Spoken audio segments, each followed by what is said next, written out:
दोस्तों नमस्कार। मैं उमेश गौतम, समग्र प्रदेश समाचार से। कल कुछ मित्रों से मिलने गया था। मैंने देखा कि विधि का विधान सब कुछ होता है। बात कर्म पे आई और विधि पे आई। मैं अध्ययन किया और मुझे पता है कर्म पीछे है। लोग कहते हैं कर्म के बिना भाग लंगड़ा है, पर एक बात बता दूं, भाग से बढ़कर कुछ नहीं। क्या कल्पना की होगी किसी ने कि दशरथ के घर में जन्म लेने वाला राम आजीवन सुख उपभोग नहीं करेगा? आप एक कल्पना करिए, राजा जनक के यहां पैदा होने वाली सीता क्या जंगलों की खाक छानेगी? किसी ने पता किया था क्या? किसी ने कभी कल्पना किया होता? नहीं किया था। गुरु वशिष्ठ से ज्ञानी कौन हो सकता था? उन्होंने राज्याभिषेक का सुदिन बनाया और उसी सुदिन में वनवास हो गया। इसलिए मित्रों, एक बात तो तय है कि जो भाग्य में है उसे बदला नहीं जा सकता, और जो है नहीं वो मिलता नहीं। इसलिए मस्ती से जीना चाहिए और खुश होने की जीना चाहिए, और चिंता किस बात की। तुलसीदास जी ने रामायण में लिख दिया, सुनो भरत भावी प्रबल बिलख कहो मुनिनाथ, हान लाभ जीवन मरण यश अपयश विधि हाथ। अब आप देख लीजिए, राजा राम दशरथ के यहाँ जन्म लेते हैं।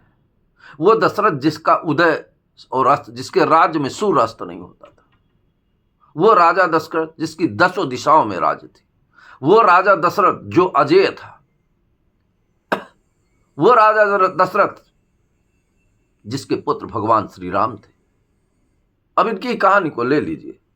राजा दशरथ पुत्र के लिए तड़प तड़प कर मृत्यु पाया। किसी ने कल्पना की थी कितनी तकलीफ होगी? क्या सोचा जा सकता है? बिल्कुल नहीं, पर हुआ, क्योंकि विधि का विधान था।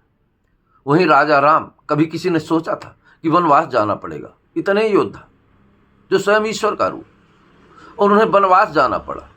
वो सीता जिसके स्वयंवर में बड़े बड़े दिग्गज आए और उसका स्वयंवर हुआ, राम ने धनुष तोड़ा और राम के साथ शादी हुई, जो राजा दशरथ के प्रथम पुत्र थे।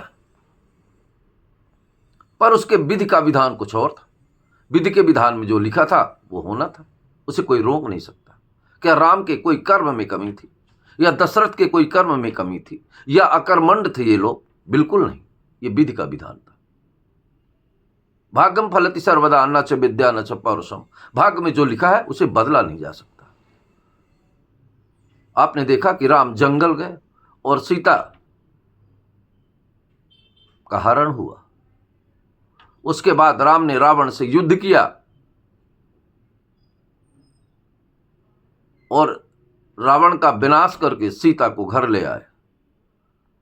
चलो, लगा कि अब जीवन में सुधार आएगा, कुछ अच्छा होगा, वो सब अच्छा चलेगा, और राम अपना राज्य चला रहे थे।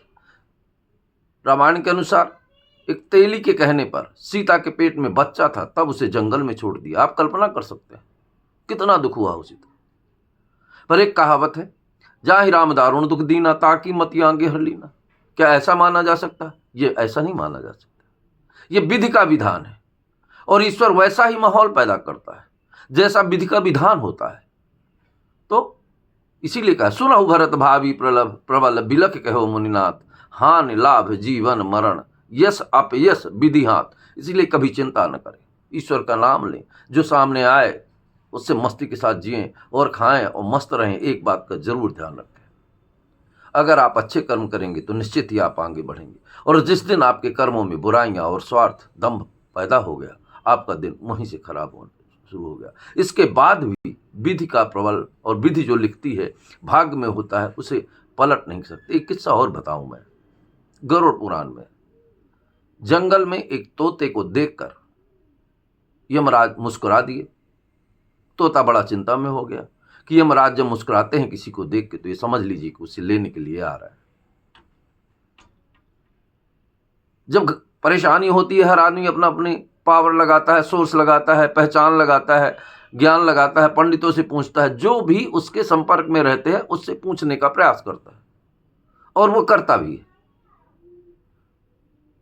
वहीं तोते की दोस्ती गरुड़ जी से थी। उसने गरुड़ से अपनी व्यथा बताई और कहा कि विष्णु भगवान के वाहन हो तुम, विष्णु भगवान से बात करो। तो गरुड़ क्यों हंसे, मुझे जानकारी दें और मुझे बचाएं, मुझे जीवन से बड़ा मोह।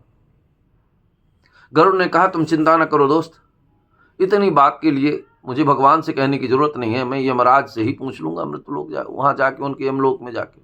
पर तुम एक काम करो, उसके पहले मेरी पीठ पे बैठो, 7 समंदर पार एक गुफा है, मैं वहां तुम्हें छोड़ देता हूं, वहां कोई नहीं पहुंच पाएगा। तब तक वो वक्त निकल जाएगा। तोता बड़ा खुश हुआ और उनकी पीठ में बैठकर 7 समंदर पार उस गुफा में पहुंच गया। वहां बैठा के गरुड़ ने कहा कि मैं अब यमलोक जाके तुम्हारी दशा पूछ के आता हूं, उसके बाद तुमको बताता हूं। और जब गरुड़ यमलोक पहुंचे, बोले भाई मेरी यमराज ने कहा कैसे आना हुआ? उन्होंने कहा मेरा एक मित्र है, कुछ बात है, फिर मुझे भगवान के पास निकलना है। यमराज ने कहा बताओ। बोले वो जंगल का तोता आपको याद है? आप उसे देख के क्यों हंस रहे हो? यमराज ने कहा था कि विधि के अंक को कोई नहीं मिट सकता।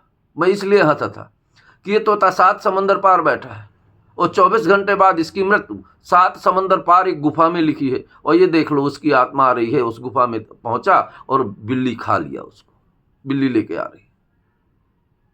यह देख के गरुड़ अचंभित हो गए, दुख माना कि अपने मित्र के वध का कारण मैं बना, पर गरुड़ नहीं बने कारण, ये विधि का था। जो विधि ने लिख दिया है उसे मेटा नहीं जा सकता, और जो विधि में वर्णित नहीं है उसे किया नहीं जा सकता। एक और कहावत है, धावई कोस हजार लव बसे लक्ष्मी पास, बिन दीने रघुनाथ के मिले न तुलसीदास। इसलिए दोस्तों मित्रों, सबसे मेरा यही निवेदन है कि खुश रहिए, मस्त रहिए, जो भी मिल रहा है वो हमारा है, और जो हम चाहते नहीं थे वो भी मिल रहा है, जो हमने सोचा नहीं था वो भी मिल रहा है। तो आप सोचिए कैसे हो रहा है, ये सब हरी इच्छा है, हर इच्छा भावी प्रभु। दोस्तों आज इसी पर फिर किसी दिन और कोई बात। दोस्तों नमस्कार।